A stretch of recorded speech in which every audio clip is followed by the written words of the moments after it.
And now, coming to you live from an undisclosed location somewhere in the Ozark Mountains, it's Spooky Talk Show with Josh the Devil.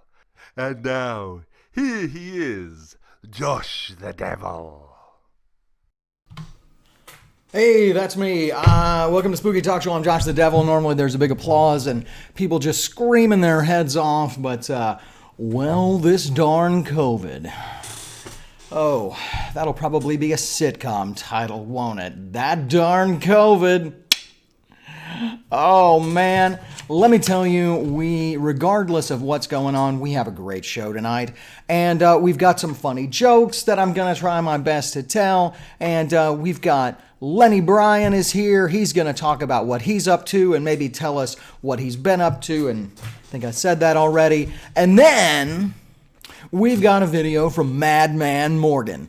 And let me just say, if any of the guys who have already submitted band videos to me, if you're watching, I gotta say, Madman has raised the bar. You are going to have to step your game up if you want to send something in. And to anybody else who's got a band or just songwriters out there that think, hey, maybe I'll send in my clip. Well, after tonight, you may want to rethink that and get some production value for your stuff. And what am I talking about? I don't know. It doesn't matter. It's Spooky Talk Show. So let me see here if I can work all this stuff here. Let's see. Bam! That's right. We got multiple cameras back. Yes, we do. We got a tremendous glare from my glasses. There's nothing I can do. Well, there's probably something I can do, but there's nothing I could do in such a short amount of time and not, be my lazy self. So we're going to thank Paul for sending in some jokes. Paul, you're the best. Well, we'll see, I guess. No, you're the best for sending them in, and I think they're funny, and if the audience doesn't think they're funny, well, screw them. This is just about me and you, isn't it? Right, it's just about me and you. Okay, let me see if I can do this here. Bam! Firefighters in rural Pennsylvania discovered a party of more than 100 underage people in violation of that stay-at-home order. Now, stupidity is not known to be a symptom of COVID-19, but it's a apparent symptom of youth. You darn kids, you get at least 6 feet off my lawn. Oh, I like that one. I like that one. What else we got? Well, on Wednesday, a truck loaded with toilet paper caught fire on a Texas interstate. How can we dance when our stomach's turning? How do we sleep when the TP is burning? Yes, that's right, Midnight Oil. We are on the pulse of the youth of America. That's right. Yes, we are.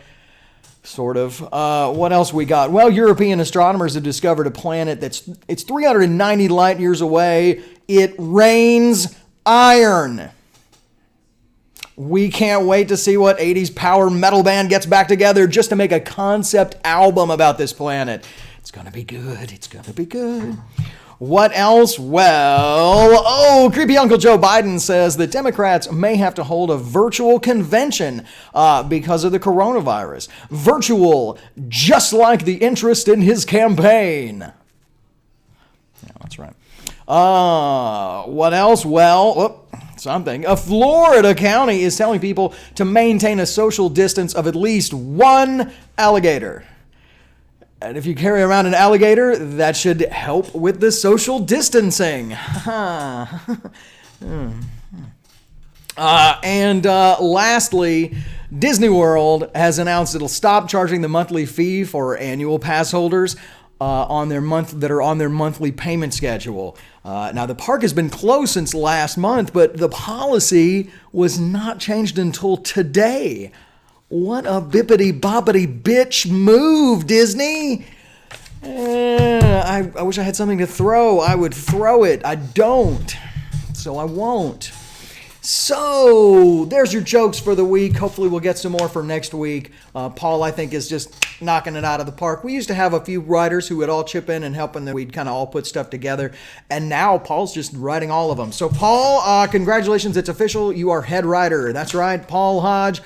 Head writer, Spooky Talk Show. Let's give him a round of applause at home.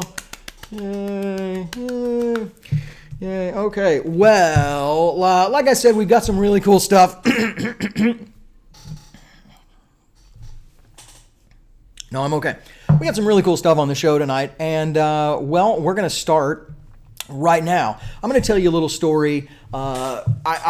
We've had Rod Bryan on our storytelling show, and on that episode, I talked about the first time I saw Ho Hum. It was also the first time I went to the local club Vino's, and so you can watch that episode. I'll post a link here, and you can watch that later. But since we've got Lenny, I'm going to tell my favorite Lenny story. So there I am at Vino's, and we're watching one of the most underrated, amazing bands here in the Little Rock area, Magic Crop Dusters. Now, Magic Crop Dusters is headed by the bizarre genius that is David Jukes. And this particular evening, Rod Bryan was on bass, Lenny Bryan was on drums. Now, I didn't know Lenny could play the drums, and as far as I could tell, he was just knocking it out of the park. But then, mid-song, the unthinkable happens. And I'm sure it's happened to a lot of drummers, but it's the first time I'd seen it. He falls off his drum throne, hits the ground. But the amazing thing was, he never lost the beat. There was just a hand. You could see just a hand with a drumstick, keeping that snare, keeping the tempo to make sure that it was all right. That always stuck with me. I can remember that even now. And so what has he been up to since then? Oh, well, man, a lot. But what's he doing now? Well, now he's got a really cool YouTube series. He did a whole season, I believe it was 10 episodes of local bands, and it was called The Deck. Great premise. And now he's got a new show that he's got called The Deck Presents Versus, which sounds more like a competition. And so we're going to hear from him. Lenny Bryan, let's see if I can punch the right buttons here. Bam! There we go. Can you hear us, Lenny? Oh, wait. Loud and clear. All right. Oh, I forgot I got to put my headphones on. There we go. Hey, there we go. We're professional. Yes, I can hear you. All right. So, Lenny. Can you hear me? I can hear you. I think our people at home can hear you. I'm going to jump over to the chat and just say that if you can't hear something, chat that you can't hear it. And then maybe I'll see that, possibly, and make some sort of adjustment. Let's see. Okay. So, Lenny, how are you doing? Are you safe? I guess that's the first question. Oh yeah, I'm very safe. The greatest safe. It's tremendous. We have the safest house in the world. All right. Okay. You're maintaining the social distancing and all of that, all that jazz. Yes. Okay, that's good. That's good. Well, we want you to stay with us. We're hearing that today that I think John Taylor had coronavirus, so we don't want to hear any more about musicians getting coronavirus. So you stay there and lock your doors and you stay away from all the weirdos. Tell us about Verses. Well, first tell us about the deck. Give us a quick synopsis of the deck. Okay. The deck is a show. It's not really a competition. It's just a way to showcase two bands or two songwriters or two groups, however you want to say it. And they each write. It's kind of like a cooking show, I guess, where both groups write a song using the same ingredients. And I have the both bands draw from a deck of cards that gives them parameters they have to follow. Lyric cards, they have to have 3 of those. Arrangement cards, 3 of those, and instrument cards, and 3 of those. And they can incorporate those into their original sound however they want to. And then we have a video for both songs.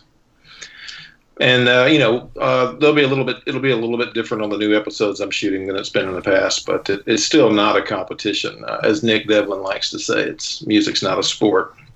You could argue with that, I guess. I guess you could. There's a lot of really good Nick Devlin quotes. We'll have to save those for some other time. I think he's full of those. Yeah. So, all right. So, 10 episodes of the deck with local Little Rock and I guess surrounding area bands. Right. Just some bands that are just starting out, some that have been around for 20 years. And then I did 3 episodes of The Deck Presents Verses, where I had 2 bands on the show on each episode. So the first 10 episodes that were just The Deck only had 1 artist. You had Michael Goodrich, I think, was the first one, and you had Adam Fawcett was the last one, and you had bands that, he had bands that have broken up since, people that have moved away since, that were in there too. The second season, I guess, whatever you want to call it, where I changed the name and had 2 bands per episode. Those take a little bit longer to produce and edit and so on because you're working with 2 acts instead of 1. And that slowed down the process a little bit because I did the 10 episodes with 1 artist. I did 10 episodes in 10 months, and I'm not really able to do that at this point with 2 bands per episode. But it's a lot of fun for me. It's like I'm 20 years old again, starting a band from scratch and learning as I go. So it's as fun for me to do the show as it was to be in a band 25 years ago, I guess. Oh, Hell, man. 30 years ago. Who am I kidding? Yeah. Yeah. Now, let's not start counting the years because because I was still in high school and you guys were a well-established, well-oiled machine at that point. So we don't need to talk about any specific dates there. All right. So what?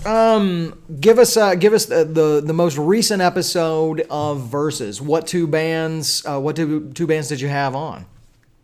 The most recent episode is going on almost a year ago that it came out, but it was Go Fast and the Salty Dogs. Oh, now those are 2 very different bands, but very good at what they do. So, and interesting part is that neither band could use electric guitars in the song, which was kind of a stretch for Go Fast, but I think they did a really great song. And they've been around so long, you could hear this song and rewind 20 years and not believe that it's the same people. I guess it's not all the same people, but it's still Scott Diffie. Still Scott Diffie. That's true. Yeah, that's true. But yeah, it turned out I was really happy, and the Salty Dog song is it's phenomenal. I love it. Well, any chance you can still do some sort of work? The musicians that I've talked to are just aching with creativity. They've got to get it out. Most of the ones I've talked to, I messaged I messaged Paul Finnig yesterday and said, "Hey, I bet you're bored. Why don't you shoot some cell phone videos with your phone and send them to me?" And he was like, "That's what I'm doing already. Of course I will." So do you think you can still get some submissions, or are you gonna try and wait it out? Well, I've got some that I'm living in Nashville now, and I have started filming some bands here, and and so it's just I'm open to doing it with anybody in Little Rock as well, as always. My home in Little Rock, but there's quite a few more people here that are itching to do something, as you say. Yeah. And so the show, I'm actually having a lot of time to edit right now for a new episode, so I've been working on that. Both the songs are done. I'm really excited. There's a kind of a jazz rap hybrid group that's part of the new episode, and a band from Boston. Well, the leader of the band's from Boston. Most of them are from the Northeast, New Jersey, Boston, and I believe Washington, D.C. But those are the two bands, and their songs I'm really happy with the songs. I'm just editing up that new episode. So fingers crossed I'll get it done. I'll have enough time. I think I'm going to have enough time. Well, but I want to hear more about the Magic Crop Duster story, because I didn't remember it at all until you said that. I reached up and kept hitting the drum. There's a synapse in here somewhere that sounds familiar when you said that part, but the lead up, I had no recollection. There's so many of those up here. They've pushed all the useful information out, so that's all I have now is just Vino stories from bands. That's why I do this show, because at least puts that to use. Let me ask you this about some of the challenges that you may have faced when you're doing 10 episodes and you've got bands coming in that first season. Did you have to change anything you were doing to make it harder? Did you think it was going to be, a good challenge for the bands, and then it seemed too easy, or was it just kind of just the right amount? Well, it kind of depends on which band you work with.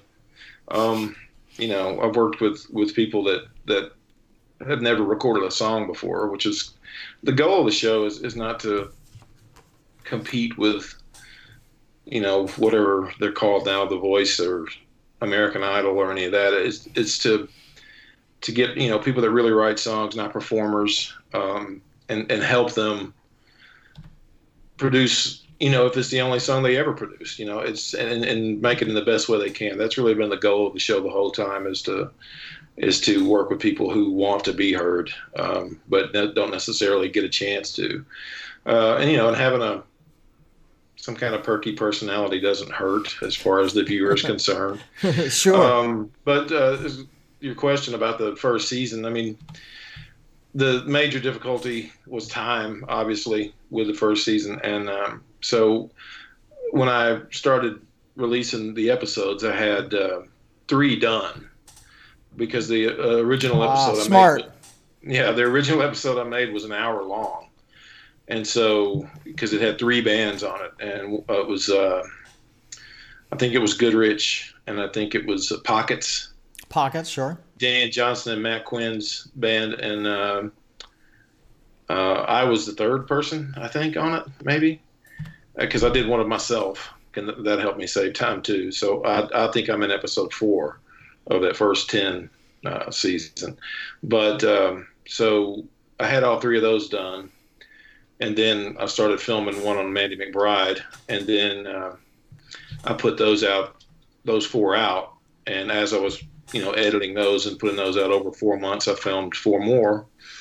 And, somehow I got 10 done in 10 months. So I wanted to do 12 in 12 months, but it didn't work out. But I did get 10 in 10 months. And, I really like all or, most of it, every song.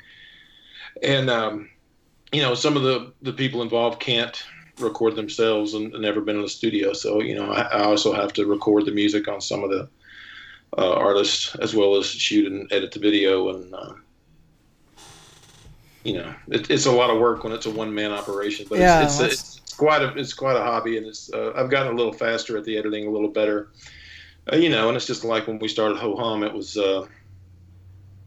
when you start out in a band at 20 years old or 19 or however old we were, you're just happy to get something on tape, and then when you're 30, you kind of, as far as I'm concerned, we finally realized something original by about 10 years into it. So that's not too bad. Same here.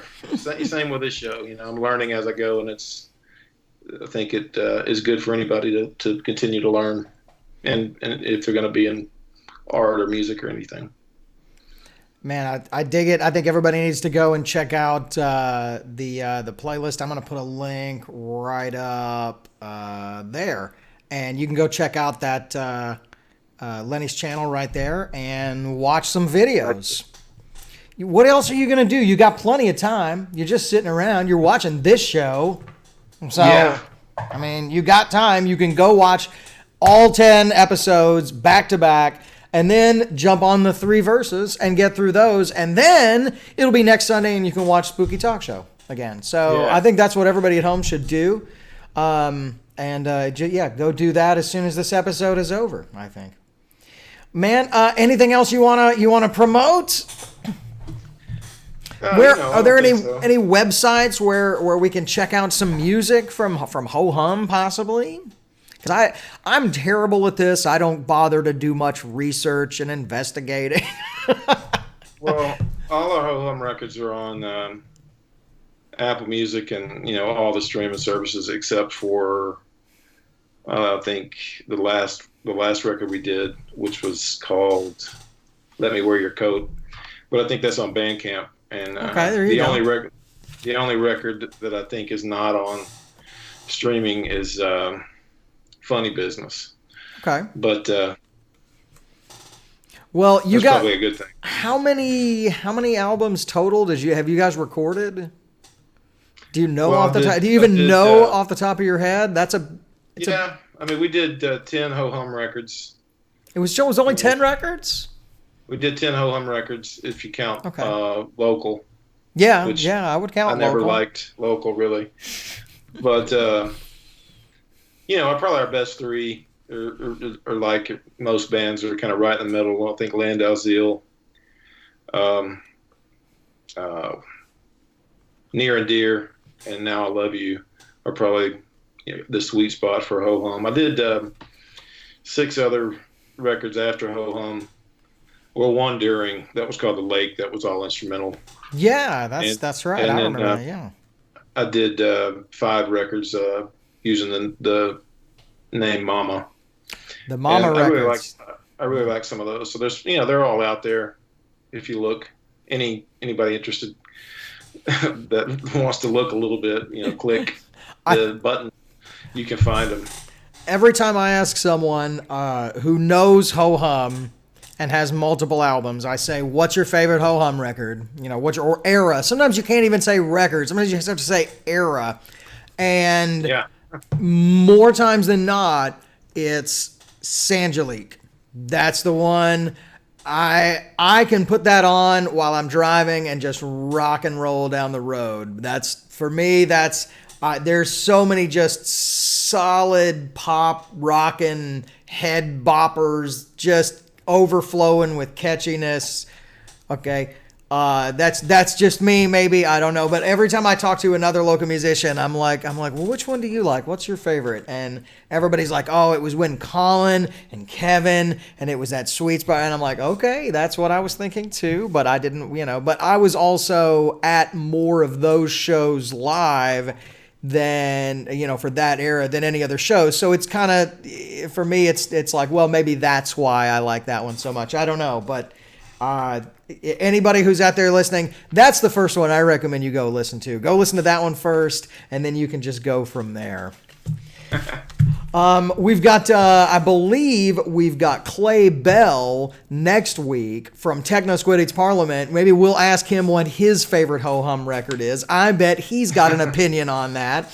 So we'll see what he thinks. And in fact, I think I got probably Scott Cook coming up. We'll ask him. That'll just become the new question to ask each week: is what was your favorite ho-hum record? Lenny, Scott will say Sangelique. Scott will say Sangelique. Okay, what do you think? What do you think Clay will say? I don't know. No idea. I don't know. Well, we'll find out. Lenny, man, thank you so much for being a part of this. I was like, could you do it? Yep. I'm like, cool. Could you do this? Yep. I'm like, that was easy. That was easy, man. Well, maybe we'll have you on for next season, and maybe by that point you'll have something to show us, and we can show a little clip from an upcoming versus episode, something like that. But either way, man, you stay safe out there, and we'll see you later. Everybody, give a big round of applause for Lenny Bryan. Thank you so much, buddy. Bye-bye. Bye. No, not that one. Well, we'll go with that one. Hey, our first live Skype interview. I know we had a little trial run with Maverick last time, but that didn't really count. That was on my phone, and I was just holding it up. That's not really what we were looking for. Where's my other camera? There it is. Hey. Oh boy, howdy. We've got something for you now. Now, like I said, nothing against any of the guys who've sent me videos for the past few weeks. Alan, Jeff, William, you guys have been amazing. I'm probably forgetting something. Oh, Monster Boy. We've gotten a bunch of really good ones, and they've all looked really good. They've sounded really good, but old Madman Morgan. Now, I emailed Mr. Morgan, and I said, buddy, I'm somehow missing part 3 from the Lights Inside the Woods, because if you guys remember, we watched parts 1 and part 2 over the last 2 episodes. I said, I'm going to show part 3, and then we'll show part 4, obviously. And he said, you know what? Don't show part 3. Show this instead. I said, you're the man. So let me see if I can figure out what button to push here, and we will watch the new video from Madman Morgan. And I believe it's this one.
I don't know what happened. I guess cut some of the video off there. We're a world-class production studio here. I don't know. I don't know what to tell you. In fact, now that I'm thinking about it, it seems like Jeff mentioned something about this and I just didn't even, but you know. So what are we going to do? Well, that's okay, because we got an interesting call from our friend Brian. Now, Brian is up in the Eureka Springs area, and things apparently are getting really crazy out there, you guys. And he'd been telling me about it, but I just didn't believe him. And so he sent us this video. Let's take a look here. Oh my god, I'm so fucking scared. I'm stuck out here in the middle of Northwest Arkansas. I don't even know what day it is anymore. I think it's Tuesday.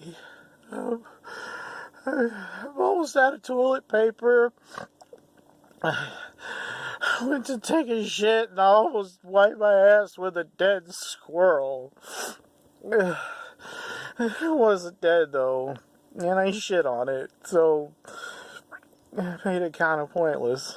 But I don't know how much longer I can keep going on like this. It's been like a week. I mean, I'm still doing all the shit I used to do. Everybody's making me feel like such an asshole. It's just not worth it anymore. Okay. You guys send some thoughts and prayers to Brian. Seems like maybe he could use some.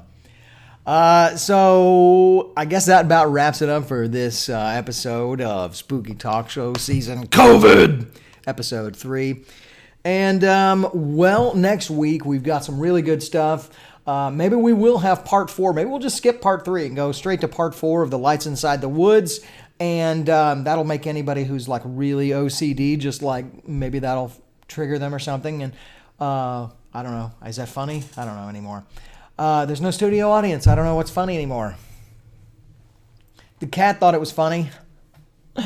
Oh, next week we got a live interview with Clay Bell, and maybe he'll even play a song. I don't know, but we'll find out together, won't we, on Spooky Mother Freaking Talk Show. Bye!